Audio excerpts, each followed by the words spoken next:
ಇನ್ನು ಉತ್ತರ ಕನ್ನಡದ ಈ ದುರಂತದಲ್ಲಿ ಇನ್ನೂ 3 ನಾಪತ್ತೆಯಾಗಿದ್ದಾರೆ. ಮುಂದುವರಿದ ಶೋಧ. ಇಬ್ಬರು ಮಹಿಳೆಯರು ಮತ್ತು ಒಬ್ಬ ಪುರುಷ ಕಣ್ಮರೆಯಾಗಿದ್ದಾರೆ. ಒಟ್ಟು 3 ನಾಪತ್ತೆಯಾಗಿದ್ದಾರೆ. 3 ನಾಪತ್ತೆಯಾಗಿದ್ದಾರೆ. ಇಬ್ಬರು ಬದುಕುಳಿದಿದ್ದಾರೆ. 8 ಜನ ಪ್ರಾಣವನ್ನು ಕಳೆದುಕೊಂಡಿದ್ದಾರೆ. ನಾಪತ್ತೆಯಾದವರಿಗೆ ಈಗ ತೀವ್ರವಾದ ಶೋಧ ನಡೆಸಲಾಗ್ತಾ ಇದೆ. ಘಟನೆಯಲ್ಲಿ ಇಬ್ಬರು ಮಹಿಳೆಯರು ತೀವ್ರ ಅಸ್ವಸ್ಥಗೊಂಡಿದ್ದರು. ಅಸ್ವಸ್ಥಗೊಂಡವರಿಗೆ ಉಡುಪಿ ಆಸ್ಪತ್ರೆಯಲ್ಲಿ ಚಿಕಿತ್ಸೆಯನ್ನು ಕೊಡಿಸಲಾಗ್ತಾ ಇದೆ. ಇನ್ನು ನಾಪತ್ತೆಯಾದವರು ಯಾರು ಅಂತ ನೋಡೋದಾದರೆ, ಮಹಾದೇವ ಜಟ್ಟಪ್ಪ ನಾಯ್ಕ 52 ವರ್ಷ, ಪಡುಶಿರಾಲಿ ಗ್ರಾಮದವರು. ಇನ್ನು ಮಂಜಮ್ಮ ಗೊತ್ತ ನಾಯ್ಕ 50 ವರ್ಷ, ಪಡುಶಿರಾಲಿ ಶಾರದಾ ಹೊಳೆ. ಇನ್ನು ನಾಗರತ್ನ ಪರಮೇಶ್ವರ್ ನಾಯ್ಕ್ 40 ವರ್ಷ.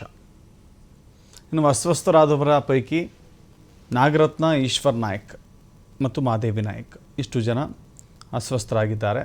ಇಬ್ಬರು ಅವರನ್ನು ಆಸ್ಪತ್ರೆಗೆ ದಾಖಲಿಸಿ ಚಿಕಿತ್ಸೆಯನ್ನು ಕೊಡಿಸಲಾಗ್ತಾ ಇದೆ.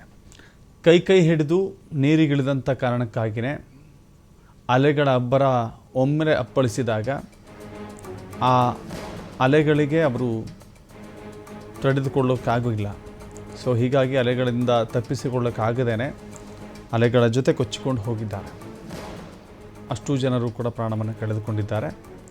ಇಡೀ ಕುಟುಂಬ ಇದೀಗ ಕಣ್ಣೀರಿನಲ್ಲಿ ಕೈ ತೊಳಿತಾ ಇದೆ. ಕೇವಲ ಕುಟುಂಬ ಮಾತ್ರ ಅಲ್ಲ, ಇಡೀ ಗ್ರಾಮವೇ ಶೋಕ ತಪ್ತವಾಗಿದೆ.